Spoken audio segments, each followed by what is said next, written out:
નમસ્કાર, કલમ યુદ્ધ સમાચારની સાથે હું છું આપની સાથે પાયલ બામભણિયા। તો જોઈએ આજના મહત્વના સમાચારમાં। કેવડિયાના મૃતકોને શ્રદ્ધાંજલિ આપવાના કાર્યક્રમને લઈને નર્મદા સહિત આદિવાસી વિસ્તારોમાં ભારેલો અગ્નિ જેવો માહોલ। કેવડિયામાં 2 આદિવાસી યુવાનોની હત્યા થઈ હતી। તેના અનુસંધાને આજરોજ 13 ઓગસ્ટના રોજ મૃતકોને શ્રદ્ધાંજલિ આપવાના કાર્યક્રમમાં ધારાસભ્ય ચૈતર વસાવા અને સામાજિક આગેવાનો કેવડિયા ખાતે જતા નર્મદા પોલીસ દ્વારા દેડિયાપાડા ખાતે અટકાયત કરવામાં આવી। આ દરમિયાન ચૈતરભાઈ વસાવાએ પોલીસ સમક્ષ શાંતિપૂર્ણ રીતે પોતાની વાત રજૂ કરતા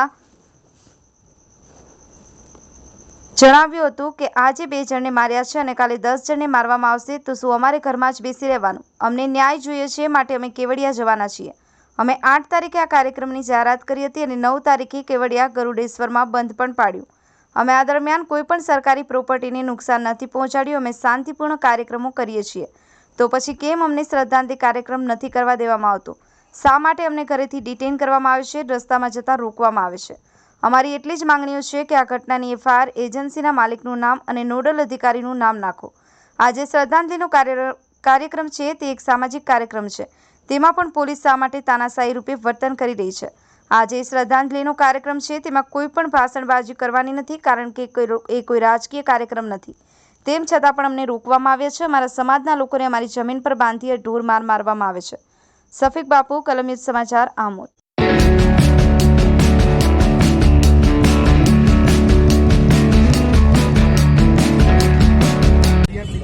ફરિયાદ લીધી છે, ફરિયાદમાં તમે એજન્સીનું નામ કેમ નથી નાખ્યું? અને એસઓયુના અંડરમાં આવે છે, એસઓયુના નામ કેમ નથી નાખ્યું? એસઓયુના અંડરમાં આવતું છે તો જે પણ કંઈ છે તમારા મુદ્દા છે એની વિગતવાર તપાસ તો અમને કેવડિયા અમે સામાજિક રીતે ફૂલ અર્પણ કરવા જઈએ છીએ, અમારો વ્યવહાર આપવા જઈએ છીએ, અમને જવા દો તમે। ચૈતરભાઈ, ફરીથી હું આપને કહું છું, કાયદોની વ્યવસ્થા પરિસ્થિતિ જોખમાય તેમ છે।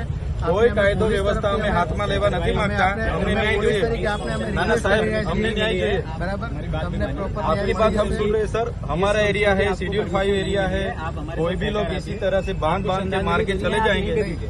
आप यहाँ पे दीजिए श्रद्धांजलि, हम आपको सपोर्ट कर रहे हैं। हम ज्यादा लोगों को तो आपने डिटेन कर लिया, अभी थोड़े कम लोग हैं तो इतने तो जाने दो। अभी नहीं चाह रहे कि कोई ना कोई वहाँ पे कानून व्यवस्था का कोई इशू सर, कोई इसी वजह से हम पूरा सहकार आपने के लिए तैयार है। हमने आपको पहले भी आश्वासन दिया है कि इन्वेस्टिगेशन में जो भी अगर मुद्दा सामने आएगा, हम जिसका भी नाम आएगा, हम उसका इन्वेस्टिगेशन को भी नहीं छोड़े डालने के लिए सर तैयार है। अगर हमारा तपास खत्म हो जाता है बाद में डाला जा सकता है। 8 तारीख को जैसे हमने वहाँ के MLA दर्शनाबेन थी, घनश्याम भाई पटेल थे, मैं खुद था, रणजीत भाई तड़वी थे, निरंजन भाई वसावा थे, प्रफुल्ल भाई पटेल थे, हमने सब डिसाइड किया और SP साहब को मिलके हमने उन्होंने सहमति दी। फिर हमारा कार्यक्रम रखा।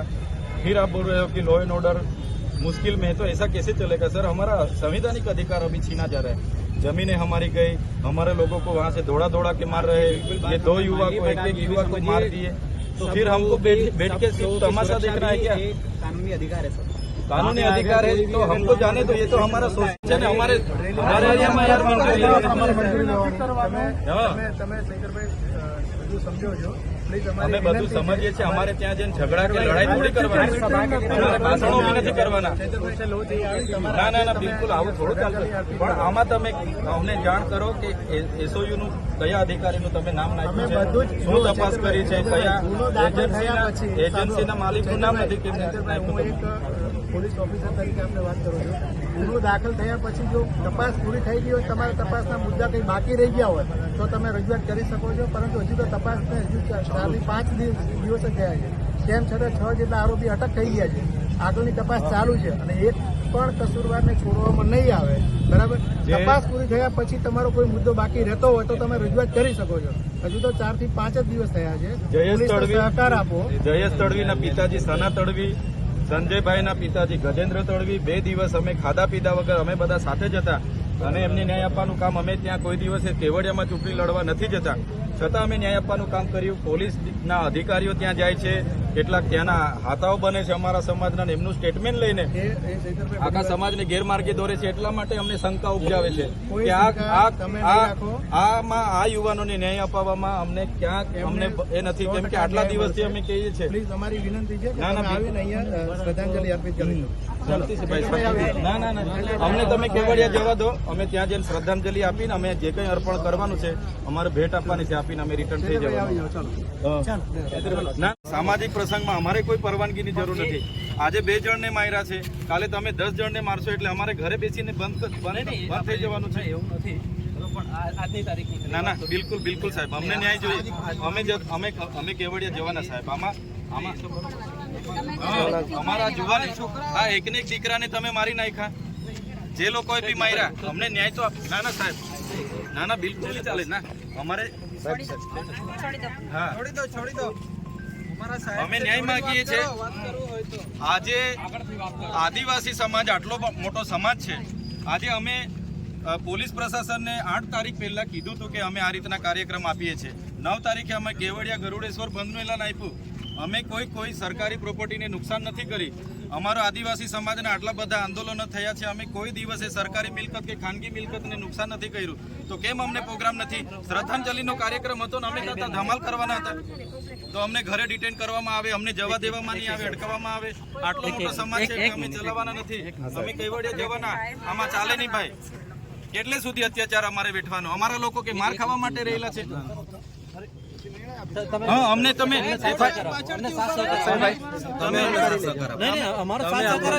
FIR માં SOU સત્તા મંડળના જે CEO છે એમનું નામ નાખો, જ્યાં બનાવ બન્યા છે નોડલ અધિકારી અને જે એજન્સી સત્યમ કન્સ્ટ્રક્શનના માલિકનું નામ નાખો, અને પછી તો જ અમે શાંત બેસીશું. અમારા કાર્યક્રમો ચાલુ રહેશે.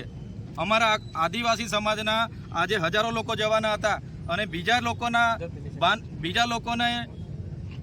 લોકોના હોજે લાગીને અમારા બધા આગેવાનોને તમે નજરકેદ કરો, કઈ રીતનું ચાલશે? અમારો અધિકાર નથી, સંવિધાનિક અધિકાર છે, અને આ તો અમારો સામાજિક પ્રસંગ છે શ્રદ્ધાંજલિનો. એમાં પણ તમે આવી રીતના તમારી તાનાશાહીનો ઉપયોગ કરો, કઈ રીતના ચાલશે? બિલકુલ ચલાવીએ નહીં. અમે ડેડિયાપાડા પણ અમારા લોકોને રોકવામાં આવે, એટલે આ પોલીસની આપખુદશાહી અમે બિલકુલ ના ચલાવીએ. અમને ન્યાય જોઈએ ભાઈ. અમારા લોકોને ત્યાં મારવા માટે થોડા અમે રાખીએ છીએ. ના, અમે પોલીસને સહકાર આપીએ છીએ. તમારે પણ અમને સહકાર આપવો જોઈએ ને. આજે શ્રદ્ધાંજલિનો કાર્યક્રમ છે, ત્યાં કોઈ રાજકીય પ્રોગ્રામ થોડો છે, ત્યાં ભાષણબાજી થોડી થવાની છે. અને આદિવાસી સમાજ શીત બંધ સમાજ છે, અમને સંવિધાનમાં અધિકારો મળ્યા છે. અમે અત્યાર સુધીના આંદોલનોમાં ક્યારે સરકારી પ્રોપર્ટીને, ખાનગી મિલકતને અમે જાનહાનિ નથી કરી. કોઈ વ્યક્તિને અમે ટોર્ચર નથી કરતા. અમે કોઈની જમીનો નથી છીનવી, કોઈનું શિક્ષણ નથી છીનવ્યું, કે કોઈની નોકરી નથી છીનવી. તો અમારી સાથે કેમ આટલો બધો અન્યાય થાય છે? આજે અમારો શાંતિપૂર્ણ કાર્યક્રમ છે, તેમાં પણ તમે અમને અટકાવો છો, નજરકેદ કરો છો. નહીં ચાલે. અમે જવાના. ગાડીઓ કાઢો બધા. આવું થોડું ચાલે યાર. હા, બિલકુલ નહીં ચાલશે આવું. ના સર, અમને સંવિધાનિક અધિકાર છે. હા, અમારો સંવિધાનિક અધિકાર છે. આટલો મોટો અમારો સમાજ છે, આટલો મોટો અમારો સમાજ છે, અને અમારા સમાજના, અમારા વિસ્તારમાં અમારા લોકોને આવીને બાંધીને મરી જાય સુધી મારે, ત્યાં સુધી કઈ રીતનું ચાલશે? ત્યાં સુધી અમારા લોકોને તમે આવી રીતના માર દેશે ત્યારે અમારે વેઠવાનું છે. ત્યાં સુધી અમારે વેઠવાનું છે. અને અમને ન્યાય માટે અમે શ્રદ્ધાંજલિમાં જઈએ છીએ. એમાં પણ કોઈને વાંધો શું હોવો જોઈએ? અમને દુઃખ થાય છે. અમારા આદિવાસી સમાજના કેટલાક નેતાઓ આમાં રાજનીતિ કરે છે. શાંતિ રાખો. આટલો મોટો સમાજ છે. શાંતિ રાખો. કોઈ ઝઘડા નથી કરતું. શાંતિ રાખો. અમે શાંતિથી વાત કરીએ છીએ. અમે સંવિધાનિક હક અધિકાર માંગીએ છીએ ભાઈ. અમારો અધિકાર છે ને. અમને તમે નજરકેદ કરી દો. આ કઈ રીતના ચાલશે? ક્યારે પછી અમને ન્યાય મળશે? અમારા જેવા ધારાસભ્યનું તમે નહીં માનો. આટલા મોટા સમાજ આજે અમારી પ્રજાને અમે કાયદો વ્યવસ્થા જળવાય એમાં માનીએ છીએ. અમે તો હજુ કોઈ અત્યાર સુધી પણ આજે પણ અમે સંવાદમાં માનીએ છીએ. આજે પણ સંવાદ કરીને અમને ન્યાય માગીએ છીએ. જે દિવસે અમે કાયદો વ્યવસ્થા સાઈડ પર મૂકીશું, સંવિધાન સાઈડ પર મૂકીશું, એ દિવસે અમારો સમાજ અમારા ઓજારો સાથે રસ્તા પર હશે. અમે એલાન એ પણ કરીશું. અમને તમે ન્યાય આપો સાહેબ. અમે અમારા સમાજની શ્રદ્ધાંજલિનો કાર્યક્રમ છે, અને શ્રદ્ધાંજલિ કાર્યક્રમમાં કેમ અમને ડિટેન કરવામાં આવે છે? અમારે કેવડિયા જવાનું છે. અમારો કેવડિયા બધા લોકો પહોંચી ગયા છે. અમને તમે કેમ જવા નથી દેતા? આ બિલકુલ ના ચાલે ભાઈ. અમે તો કીધું છે કેવડિયા અમે જવાના, અને આ અમારો અધિકાર છે યાર. અમારા લોકોને ન્યાય અપાવવાનો અધિકાર તમે અમારી પાસે છીનવી લો તો કઈ રીતના ચાલશે? કાયદો ને વ્યવસ્થા તમારો વિષય છે. અમારે સામાજિક રીતે અમને ન્યાય જોઈએ. અત્યાર સુધી તમે ત્યાંના સત્યમ કન્સ્ટ્રક્શનનું નામ નથી નાખ્યું. ત્યાં તમે અત્યાર સુધી SOU ના કોઈનું નામ નથી નાખ્યું. એટલે અમારા લોકોને આવી રીતના જ મારી નાખવાના છે. બધી તપાસ થશે. 108 હોય તો રજા આપી દેજો ભાઈ. પણ અમે કેવડિયા જવાના છે. ચૈત્રભાઈ આ જે ફોટો છે અને અહીંયા રાખીને શ્રદ્ધાંજલિ આપી દો. સાહેબ અમે એટલા બધા દુઃખી છે. એકને એક દીકરો જેને આટલો બધો મારીને ઢોર મારીને એમને મારી નાખ્યો, તો અમને શ્રદ્ધાંજલિ કેમ આપવા જવામાં